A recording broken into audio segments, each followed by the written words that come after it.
हरिः ओम् अविनयमपनय विष्णो दमय मनःशमय विषयमृगतृष्णां भूतदयां विस्तारय तारय संसारसागरतः दिव्यधुनीमकरन्दे परिमलपरिभोगसच्चिदानन्दे श्रीपतिपदारविन्दे भवभयखेदच्छिदे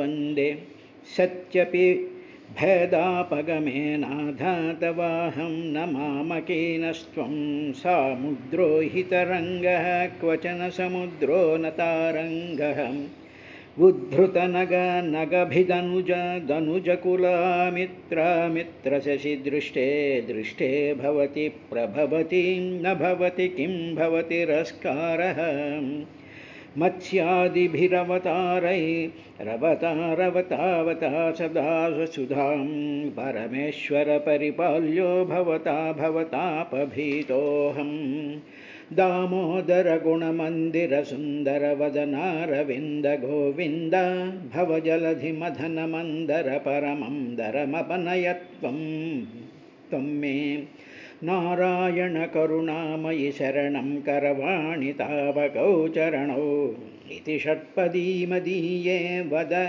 वदरसरोजे सदा वसतु सशङ्खचक्रासगदापि शङ्गं पीताम्बरं कौस्तुभवत्सचिह्नं श्रियासमेतोज्ज्वलशोभिताङ्गं विष्णुं सदाहं शरणं प्रपद्ये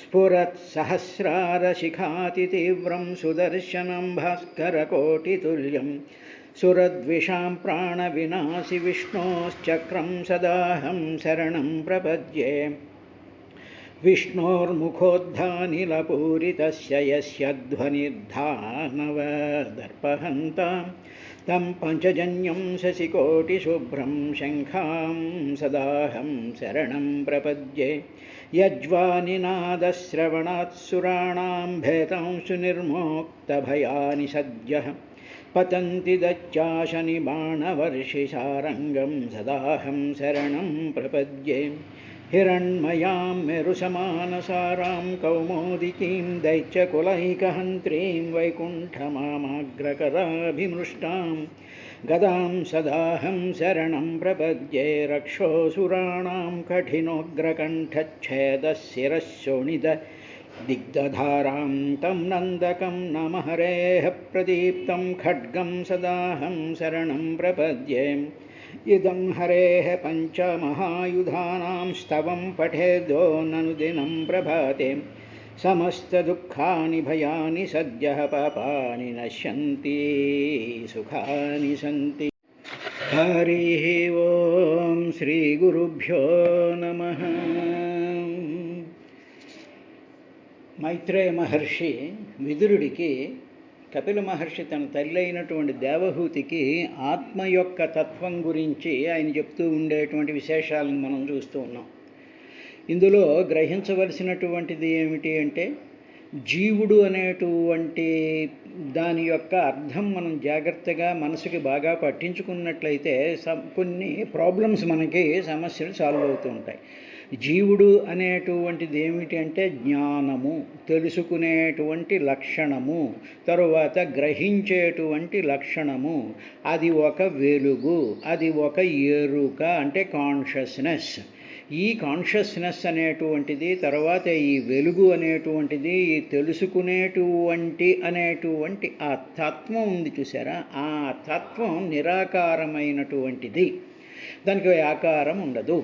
కాబట్టి ఇప్పుడు మన ఆకాశం వైపు చూసామనుకోండి, ఆకాశం వైపు చూసేటప్పటికి ఏది తెలుసుకుంటోంది ఆకాశం అంటే మనలో ఉండేటువంటి జీవుడు. అంటే ఆ జ్ఞానం కళ్ళ ద్వారా బయటికి వెళ్ళి అంత పెద్ద ఆకాశాన్ని, అబ్బా ఎంత పెద్ద ఆకాశం ఉందా అని తెలుసుకునేటువంటి ఆ తత్వం, అది నిరాకారం. కన్ను ఆకారంతో కూడుకున్నది, మన దేహం ఒక ఆకారంతో ఉన్నది, దీనికి ఒక రూపం ఉన్నది, దీనికి ఒక పేరు ఉన్నది. కానీ ఈ జ్ఞానానికి పేరు ఊరు ఉండదు. అదేవిధంగా అటువంటి జ్ఞానాన్ని జీవుడు అంటారు. ఆ జీవుడు ఏం ఆ జ్ఞానం, ఆ తెలుసుకునేటువంటి తత్వం, ఆ నిరాకారమైనటువంటిది ఏం జరుగుతోంది అంటే శరీరంలోకి ఆ జ్ఞానం వచ్చింది. ఆ జ్ఞానం శరీరంలోకి సర్వవ్యాపకం కాబట్టి శరీరంలోకి వచ్చేసేసి ఆ శరీరంలో ఉండేటువంటి మనసు, బుద్ధి, చిత్తం, అహంకారం, దేహం, ఇంద్రియాలు వీటిలన్నిటిలో కూడా అది పాకుకుపోయి దానిలో ఆ వాటి గురించి అన్నీ తెలిసేసుకుంటూ అదంతటిని తీసుకెళ్ళి సిపియు యూనిట్ లాగా మైండ్లో పెట్టేసేటప్పటికి ఏమవుతుంది, ఆపరేటింగ్ సిస్టమ్ అంతా కూడా ఎక్కడ జరుగుతుంది అంటే మైండ్లో జరుగుతుంది. కాబట్టి ఈ సుఖం కానీ దుఃఖం కానీ ఇవన్నీ కూడా మైండ్లో ప్రాసెస్ వచ్చి ఆ సుఖాన్ని శరీరానికి అందిస్తుంది, ఆ దుఃఖాన్ని శరీరం అంతా కూడా వస్తుంది. ఇప్పుడు కోపం వచ్చింది, కోపం అంటే శరీరం మొత్తం కాళ్ళు వేళ్ళు అవన్నీ కూడా ఉణికిపోతూ ఉంటాయి. ఈ కోపం అనేటువంటిది ఏది అనుభవిస్తోంది, మనసు అనుభవించి ఆ శరీరాన్ని అంతటినీ కూడా ఎక్సైట్ చేస్తున్నట్టుగా అదే సంతోషం కూడా అలా చేస్తూ ఉంటుంది. కాబట్టి ఇటువంటి జ్ఞానస్వరూపమైనటువంటిది అది పరమాత్మ యొక్క ఒక అంశ, అంటే పరమాత్మలో ఉండేటువంటి ఒక చిన్న అంశ అంటే a small part of that అని మనం అనుకోవచ్చు. అది దాన్ని జీవుడు అంటారమ్మా అని చెప్పిన తరువాత అది ఏం చేస్తుంది అంటే ఈ నిత్యం కానటువంటి శరీరంలోకి వస్తుంది. ఆ అఖండమైనటువంటి వెలుగు, ఆ అఖండమైనటువంటిది ఎప్పుడూ ఉంటుంది. కానీ పోయేటువంటిది ఏమిటి అంటే ఈ పంచభూతాత్మకమైనటువంటి దేహం మళ్ళీ పంచభూతాల్లో కలిసిపోతుంది. ఆ పంచభూతాల్లో ఈ అఖండమైనటువంటి వెలుగు, ఈ జ్ఞానం అన్ని పంచభూతాల్లోనూ ఉంటుంది.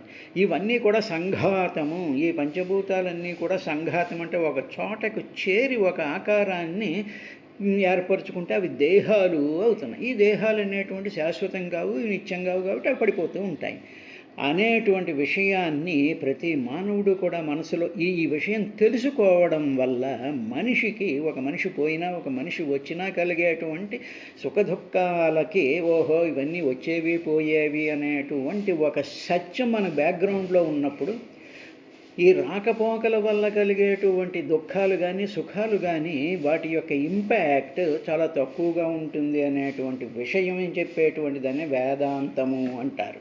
అంటే సత్యంని వేద అంటే తెలుసుకోవడం, దేన్ని అంటే సత్యాన్ని. ఏవం వేద, ఏదైతే తెలుసుకుంటూ ఉంటారో ఆ సత్యమే పరమాత్మ అని చెప్పిన తర్వాత దాని ఒక అద్భుతమైనటువంటి ఎగ్జాంపుల్ ఆయన 12-13 శ్లోకాల్లో ఓ విదురా, కపిల మహర్షి మనకి చాలా క్లియర్గా అర్థం అవడం కోసం అని చెప్పి ఒక ఉదాహరణ చెప్పాడయ్యా అని చెప్పి అది ఏమిటంటే యథా జలస్థః ఆభాసః స్థలస్థేనావదృశ్యతే స్వభాసేన తథా సూర్యో జలస్థేన దివి స్థితః ఏవం త్రివృదహంకారో భూతేంద్రియమనోమయైః స్వభావైస్తైర్లక్షితోనేన సదా భాసేన సత్యదృక్. సత్యదృక్ అంటే ఏమిటి? సచ్చిదాత్మ దర్శించబడుతూ ఉంటుంది. పరమాత్మని ఎలా ఏ విధంగా దర్శించబడుతూ ఉంటుంది, ఎలా దాన్ని మహాత్ములైనటువంటి జ్ఞానులైనటువంటి వాళ్ళు చూస్తారు అనేటువంటి ఆ ఎగ్జాంపుల్ ఆయన ఈ విధంగా చెప్పడం ప్రారంభించాడు. ఉదాహరణకి మన ఇంటి ముందు ఒక చెరువు లాంటిది ఉందనుకోండి. తర్వాత దాని చెరువు ఎదురుగా మన ఇంటి తలుపులు ఉన్నాయి, గోడలు ఉన్నాయి. ఇప్పుడు ఏమిటి అంటే ఈ సూర్యుడు ఉదయించిన తర్వాత సూర్యుడి యొక్క ప్రతిబింబం ఏమవుతుంది, నీళ్ళల్లో పడుతుంది. అది మన ఇంట్లో ఉండేటువంటి లేకపోతే ఆ చెరువులో పడుతుంది. పడిన తర్వాత చెరువులో పడినటువంటి సూర్యుడి యొక్క ప్రతిబింబంలో నుంచి వచ్చినటువంటి కాంతి ఏమవుతుంది, మన ఇంటి గోడల మీద పడుతుంది. మనం తలుపులు తీసామనుకోండి, తలుపులు తీసేటప్పటికి ఏమవుతుంది, నీళ్ళల్లో పడినటువంటి సూర్యుడి యొక్క ప్రతిబింబంలో నుంచి వచ్చినటువంటి కాంతి అంతా కూడా ఇంట్లోకి వచ్చి ఇంట్లో గోడలన్నీ కూడా వెలుగవుతూ కనిపిస్తూ ఉంటాయి. దీని బదులు ఇంకొక ఎగ్జాంపుల్ తీసుకున్నాం. మన ఇంట్లో బయట ఒక అద్దం పెట్టాం అనుకోండి గోడకి, సూర్యుడు ఆ అద్దం మీద పడితే అద్దం మీద పడినటువంటి రిఫ్లెక్షన్ ఏం చేస్తుంది, మన ఇంట్లోకి ఫోకస్ చేసుకున్నాం అనుకోండి, అప్పుడు ఇంట్లో ఏమవుతుంది, వెలుగు వచ్చినట్టు ఉంటుందిగా. అదేవిధంగా ఇప్పుడు యథా ఏ విధంగా అయితే స్థలస్థేన స్థలములందరి ప్రతిబింబం అంటే ఏమిటన్నమాట, ఇప్పుడు గోడ మీద మనకి వెలుగు పడింది. ఇప్పుడు మనం వెంటనే లేచి చూసిన తర్వాత ఏమిటి, గోడ నుంచి వెలుగు ఎక్కడి నుంచి వస్తుంది అని చెప్పి ఆ వెలుగుని చూసి ఏం చేస్తామంటే ఓహో అని చెప్పి గోడ మీద వెలుగుని చూసిన తర్వాత ఎదురుగా ఉండేటువంటి నీళ్లల్లో నుంచి ఈ వెలుగు వస్తోంది అని చెప్పి ఆ నీళ్ల దగ్గరికి వెళ్ళాం. నీళ్ల దగ్గరికి వెళ్ళేటప్పటికి నీళ్లల్లో నుంచి ఆ వెలుగు వచ్చి మన ఇంట్లో గోడల మీద పడుతుంది. ఇప్పుడు గోడ మీద పడుతున్నటువంటి వెలుగుని చూసి ఇది ఎక్కడి నుంచి వస్తుంది అని చెప్పి మనం ఏం చేస్తాం, ముందుకు వెళ్ళేటప్పటికీ ఆ నీళ్లల్లో ఆ సూర్యుడి యొక్క ప్రతిబింబం పడి ఆ వెలుగంతా రిఫ్లెక్ట్ అయి వస్తోంది అని చూసాం. ఇప్పుడు మనం నీళ్ల దగ్గరికి వెళ్ళి చూసింది ఏమిటి అంటే సూర్యుడి యొక్క ప్రతిబింబం, సూర్యుడిని కాదు, సూర్యుడి యొక్క ప్రతిబింబాన్ని చూసాం. ఓహో, సూర్యుడి యొక్క ప్రతిబింబం నీళ్లల్లో పడి ఆ నీళ్లల్లో పడినటువంటి కాంతి అంతా వచ్చి గోడల మీద పడుతోంది అని చెప్పి అప్పుడు నీళ్లల్లో పడినటువంటి సూర్యబింబం ఎక్కడున్నాడా అని చెప్పి ఆకాశం వైపుకు చూస్తాం.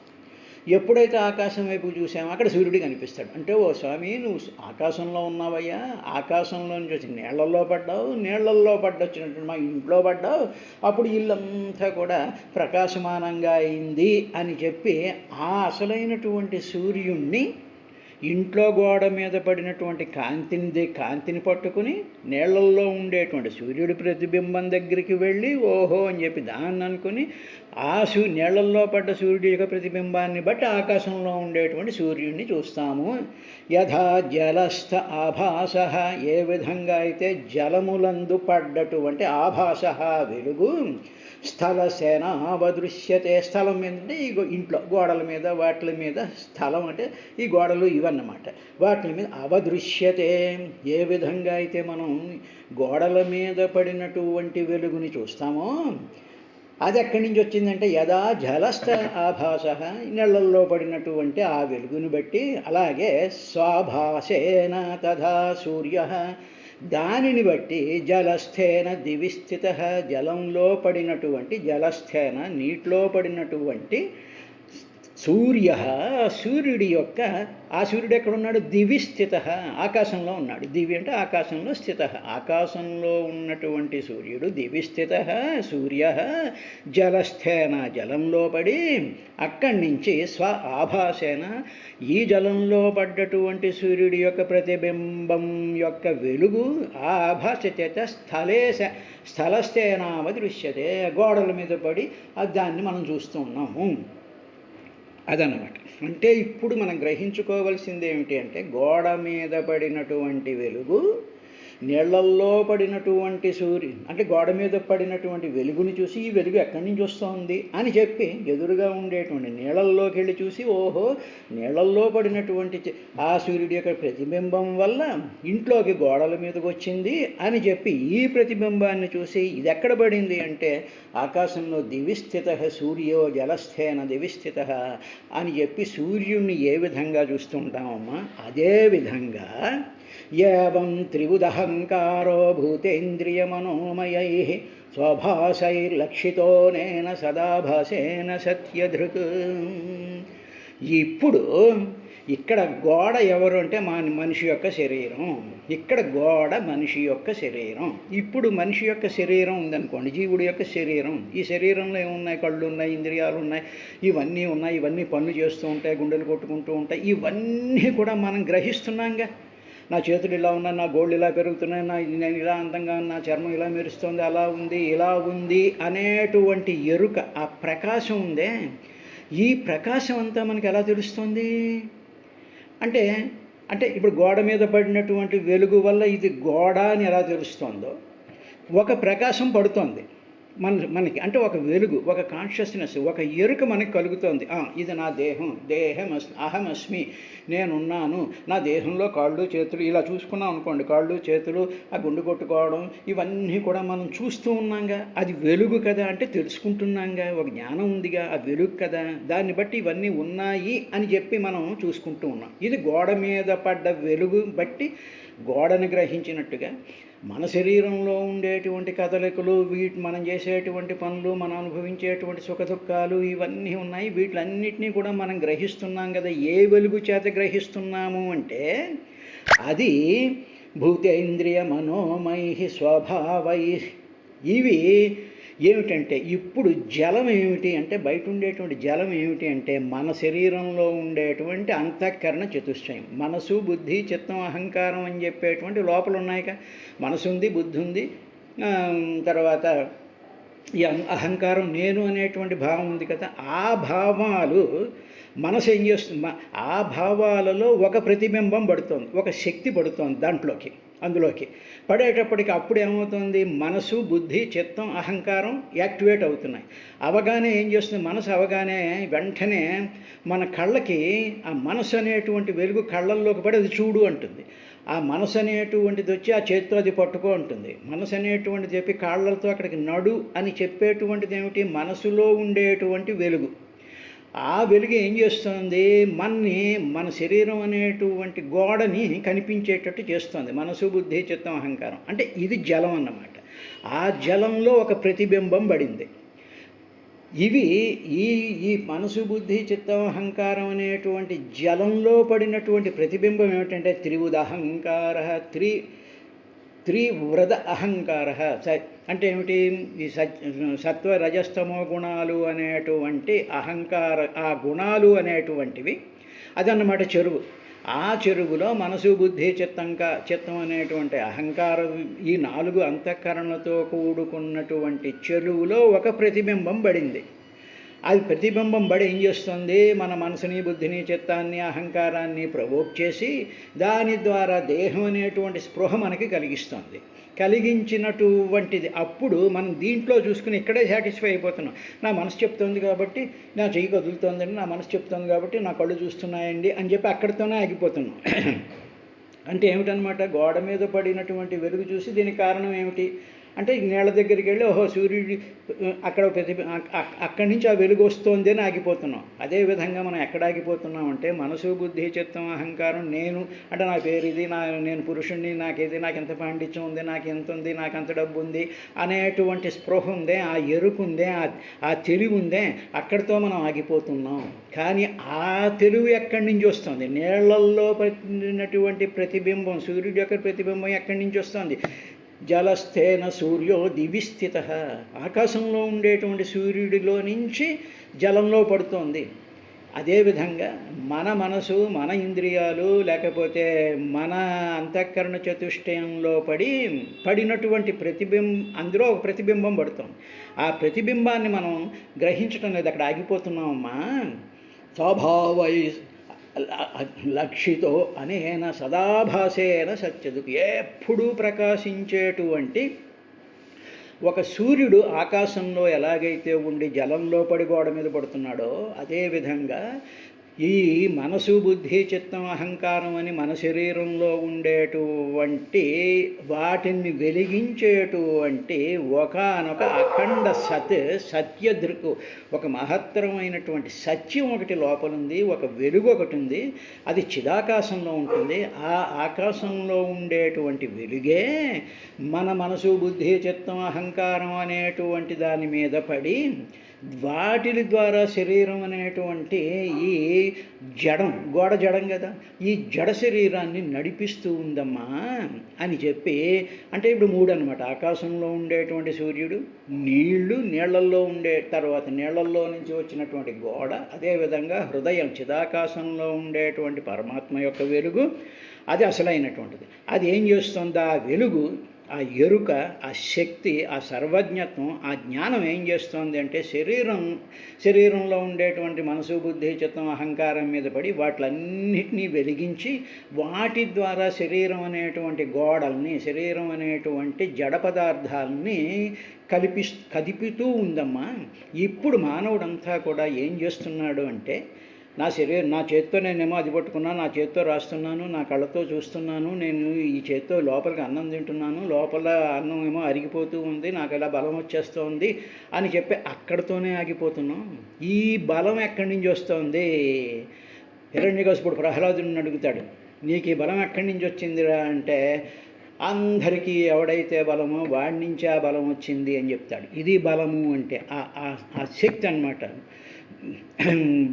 దుర్బలయుతులకు దుర్బలులకు నీకు నాకు బ్రహ్మాదులకు బలమెంవడు. ఎవడు బలమో వాడు, ఆ బలం అంటే శక్తి అన్నమాట. బలం అంటే ఏమిటి, శక్తి, ఆ ఎరుక, ఆ జ్ఞానం.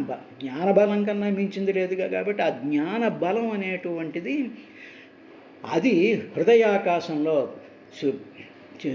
ఆకాశంలో ఉండేటువంటి సూర్యుడు ఏ విధంగా నీటిలో ప్రతిఫలిస్తున్నాడో అదేవిధంగా చిదాకాశంలో ఉండేటువంటి పరమాత్మ, సర్వవ్యాపకుడైనటువంటి పరమాత్మ హృదయాకాశంలో ఉండి మన శరీరంలో ఉండేటువంటి బుద్ధి, మనసు, చిత్తం, అహంకారం అనేటువంటి జలంలో, ఆ జలం అంటే కదులుతూ ఉంటుందిగా, మనసు ఎప్పుడు కదులుతూ ఉంటుందిగా, అహంకారం నేను అనేటువంటి భావం ఎప్పుడు కదులుతూ ఉంటుందిగా.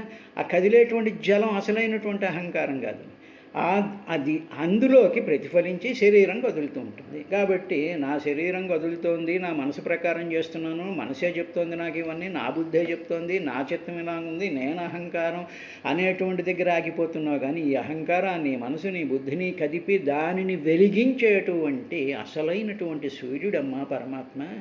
కాబట్టి ఇంట్లో గోడ మీద పడినటువంటి వెలుగు ఎక్కడి నుంచి వస్తుంది అని చెప్పి మనం ఒక ఆలోచన చేసి, నీళ్ల దగ్గరికి వెళ్ళి నీళ్ళల్లో ఉండేటువంటి ప్రతిబింబాన్ని చూసి ఇది ఎక్కడి నుంచి పడుతోంది అని చెప్పి ఆకాశం వైపుకి ఏ విధంగా అయితే చూసి, ఓహో ఇదన్నమాట కారణం అని చెప్పి మనం ఏ విధంగా అనుకున్నామో, భగవంతుణ్ణి దర్శించడం కూడా బ్రహ్మదృక్ సత్యదృక్ సదాభాసేన సదాభాసేన, ఇదంతా కూడా సదా ఎప్పుడూ కూడా ఆభాసేన, ఎవరి యొక్క వెలుగు, ఎవరు ఈ విధంగా కనిపిస్తున్నారు అంటే ఆ పరమాత్మ యొక్క సత్ అంటే ఎప్పుడు నిత్యం ఉండేటువంటి ఆ సత్యస్వరూపం యొక్క సత్యదృక్, అలాగా ఆ సత్యదృకు, అసలైనటువంటి సత్యం, జ్ఞానం, అనంతం బ్రహ్మ అనేటువంటి ఆ వెలుగుని, ఆ స్వయం జ్యోతిని, ఆ జ్ఞానాన్ని, ఆ నిరాకారాన్ని, ఆ నిత్యతత్వాన్ని పట్టుకోవాలమ్మా. ఇది మనం చేయాల్సినటువంటి సాధన. అంతే తప్ప నా శరీరం చేస్తుంది, నా శరీరం బలంగా ఉంది, నా బీపీ ఎంత ఉంది, నా షుగర్ ఉంది, నేను ఇలా కంట్రోల్ చేసేసుకుంటున్నాను అని నువ్వు అక్కడితో సాటిస్ఫై అయిపోయి శరీరం మేరకే నువ్వు ఉండిపోతున్నావు. ఇంకొంచెం దూరం వెళ్ళిన తర్వాత ఏమిటో, నా శరీరం, నా మనసుని నేను కంట్రోల్ చేసుకున్నానండి, నేను చాలా గట్టిగా ఉంటానండి అని చెప్పేసేసి మనసు నిన్ను కంట్రోల్ చేస్తున్నట్టు, నువ్వు దాన్ని కంట్రోల్ చేస్తున్న, దాని కంట్రోల్లోకి నువ్వు వెళ్ళిపోతున్నట్టు, ఇలాగా ఈ రెండిటి మధ్యలోనూ నువ్వు ఉండిపోతున్నావమ్మా. కానీ ఆ మనసుకి, అదేవిధంగా ఆ మనసు ద్వారా నీ శరీరానికి కదలికలు ఇచ్చేటువంటి అసలైనటువంటి చిదాకాశంలో ఉండేటువంటి ఆ స్వయం జ్యోతి యొక్క స్వరూపాన్ని పట్టుకునేటువంటి పని చెయ్యడమే సాధన అంటే, భక్తి అంటేనమ్మా అని చెప్పి ఆయన బ్రహ్మాండమైనటువంటి ఎగ్జాంపుల్తో చెప్పాడు. ఇది చెప్పిన తర్వాత 14వ శ్లోకంలో ఈ విధంగా అన్నారు. ఏమిటంటే, భూత సూక్ష్మేంద్రియ మనో బుద్ధ్యాదిష్విహ నిద్రయా లీనే శ్వసతి యస్తత్ర వినిద్రో నిరహంక్రియ. అమ్మా, ఇప్పుడు నిద్రపోతున్నావు అనుకో, ఆ నిద్రపోతున్నప్పుడు సూక్ష్మభూతాలు ఉన్నాయిగా, అంటే లోపల ఉండేటువంటి మనసు, బుద్ధి, చిత్తం, అహంకారం అనేటువంటి సూక్ష్మభూతాలు అవి. తర్వాత ఇంద్రియాలు ఉన్నాయిగా, అంటే కళ్ళు, చెవి, ముక్కు, అంటే ఏమిటి, ఆ ఇన్స్ట్రుమెంట్స్, అవి నిద్రపోవు, అవి అలాగే ఉంటాయి. ఇన్స్ట్రుమెంట్కి నిద్ర అంటే, గోడకి నిద్ర ఏమిటి, మన ఇంట్లో ఉండేటువంటి స్క్రూ డ్రైవర్కి, అట్లకారకి, మూకుడికి, పెనానికి నిద్ర ఏమిటి. కాబట్టి ఇంద్రియాలంటే ఇన్స్ట్రుమెంట్స్ కావు, ఇంద్రియ ప్రవృత్తులు. ఆ ఇంద్రియాలను నడిపించి ఆ వాటిల్లో కదిలేటువంటి శక్తి సూక్ష్మభూతాలు. అంటే ఏమిటి, ఈ పంచభూతాలు సూక్ష్మంగా, అంటే చేతికి అందనటువంటివి. తర్వాత మనసు, బుద్ధి అనేటువంటివి ఇవన్నీ కూడా ఏం చేస్తాయంటే అవ్యాకృతము, వీటికి వాటి యొక్క పేరు కానీ వాటి యొక్క రూపం లేకుండా అవన్నీ ఏం చేస్తాయంటే నిద్రావస్థలో అవన్నీ కలిసిపోతాయి, వాటిలో లీనమైపోతాయి. ఇప్పుడు మనం బాగా నిద్రపోతున్నాం అనుకోండి, కలలేని రావాలనుకో, అప్పుడు మన మనసు ఎక్కడుందనమాట, నిద్ర అనేటువంటి అవస్థలో కలిసిపోయింది. అదేవిధంగా మన కాళ్ళు, చేతులు, తర్వాత ముక్కు, నోరు, ఈ కళ్ళు, ఇవన్నీ వీటి యొక్క స్పృహ అంతా మనకు ఉంటుందా, మంచి గాఢ నిద్రలో ఉన్నప్పుడు. అప్పుడు ఏమవుతున్నాయి, అవి ఉన్నాయిగా, ఉన్నప్పుడు అవి ఎప్పుడు కనిపించాలిగా. అవన్నీ అక్కడ నిద్ర అవస్థలోకి, నిద్ర అనేటువంటి స్థితిలోకి అవి లీనమైపోయాయి, కలిసిపోయాయి. తర్వాత ఇలాగ కలిసిపోయినప్పుడు మళ్ళీ పొద్దున్నే అవి లేవాలి అంటే ఏమిటన్నమాట, వాటిని లేపాలిగా. నిద్రపోయినటువంటి మనసు నిన్ను లేపుతోందా, నిద్రపోయిన నీ స్పృహలోంచి తప్పుకుపోయినటువంటి కళ్ళు, ముక్కు, చెవి, కాళ్ళు, చేతులు ఇవన్నీ కూడా అవి నీ చెయ్యి లేపుతోందా, నేను లే నన్ను చూడంటోందా, ఏదంటోంది. నువ్వు గాఢ నిద్రలో ఉన్నప్పుడు ఇంద్రియాలు, నీ మనసు, బుద్ధి ఇవన్నీ కూడా నిద్రలో లీనమైపోయి నీవు ఏమీ ఎరగనటువంటి స్థితిలో ఉన్నప్పుడు పొద్దున్నవగానే వాటిని నిద్రలేపుతున్నటువంటి సూర్యుడెవరు, ఆ సూర్యుడు ఆత్మ చైతన్యం. ఆత్మ అంటే మన హృదయ మధ్యంలో ఉండేటువంటి వెలుగు, అంటే ఆ స్పృహ, ఆ వెలుగు, ఆ జ్ఞానం, ఆ శక్తి, ఆ సర్వజ్ఞత్వం అనేటువంటిది. ఆ వెలుగు ఒక్కసారి అది మాత్రం నిద్రపోదు, అది అలా వెలుగుతూనే ఉంటుంది. అలా వెలుగుతూనే ఉండి ఏం చేస్తుంది అంటే ప్రాణాన్ని, శరీరం నిలబడి ఉండాలి కాబట్టి, ఇంద్రియాలు పనిచేయాలి కాబట్టి, వాటి యొక్క పనులన్నింటినీ కూడా మళ్ళీ మర్నాడు లేవగానే అవన్నీ చెయ్యాలి కాబట్టి అది కూడా నిద్రపోదు.